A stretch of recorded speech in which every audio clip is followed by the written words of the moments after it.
Përshëndetje miq, uroj të jeni mirë dhe mirë se erdhët në kanalin tim. Për ju që më dëgjoni për herë të parë, unë jam Andalina nga sofra ime dhe çdo ditë ndaj me ju receta të cilat i përgatis për familjen time. Sot kam përgatitur këtë kekun që u bë vërtet shumë i mirë. Ju sugjeroj që ta provoni në shtëpi dhe jam e bindur që do bëhet i preferuar juaj. Nuk keni nevojë as për mikser, as për blender, as për përzier elektrik, vetëm me një tel kuzhine dhe për 5 minuta përgatitje. Fillojmë pa humbur kohë. Në një enë do shtojmë 2 vezë, 150 gram sheqer. Unë kam përdorur sheqerin kaf pasi ai më gjende në shtëpi, por mund të përdorni sheqerin që ju gjendet në kuzhinën tuaj. 50 gram gjalp, nëse dëshironi ta shmangni gjalpin, mund ta zëvendësoni atë me vaj, por i jep aromë shumë të mirë.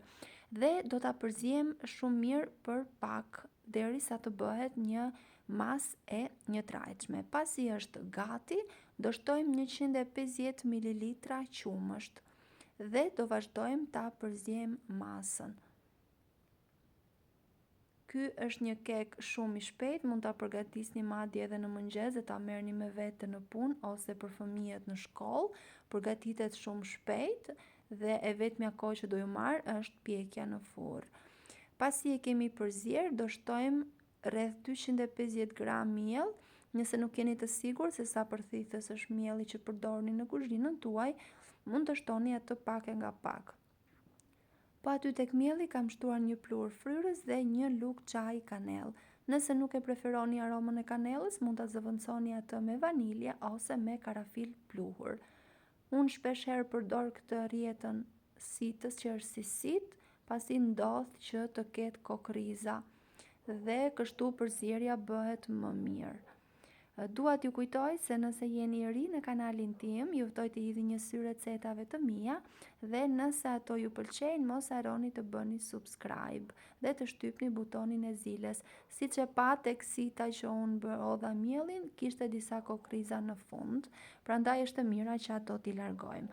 Do vazhdojmë përzierjen dhe derisa të na formohet kjo masë që po shihni në video, pra është një masë normale për çdo lloj keku që keni përgatitur në shtëpi. Do shtojmë dhe 100 gram arra të thërmuara dhe 100 gram çokoladë zezë. Nëse ju gjenden kështu, mund të vendosni si këto ose mund të thërmoni një copë çokoladë që ju gjendet në shtëpi. Mira është që ta lyeni me pak miell në mënyrë që gjatë pjekjes çokolada të mos bie në fund. Prandaj mielli ndihmon për këtë gjë. Dhe duhet ta bëni, përndryshe të gjitha copëzat e çokoladës do të përfundojnë në fund të kekut. E përzijem shumë mirë me ndihmën e një shpatulle kuzhine dhe më pas e vendosim në tavë. Nuk dua të harroj pa thënë se tava është me diametër 24 cm. E vendosim masën të gjithë në tavë, unë kam vendosur letër pjekje poshtë saj. Nëse ju gjendet, nëse nuk ju gjendet, lyeni mirë me gjalp ose me vaj, por unë për të shmangur çfarëdo lloj ngjitjeje, më mirë vendos një letër pjekje dhe pjekja bëhet më e mirë me të. E hapim mirë në të gjithë sipërfaqen e tavës me kujdes dhe unë nga masa e arrave dhe çokoladave kam ruajtur pak për në fund për t'ia shtuar në sipërfaqe. Unë kam përdorur arra, por mund të përdorni çfarëdo lloj fruti të thatë që ju preferoni, mund të jetë lajthi, bajame, fistik, pra çfarëdo lloj fruti të preferuar tuaj ose që ju gjendet në kuzhinë. Çfarëdo të përdorni bëhet vërtet shumë i mirë.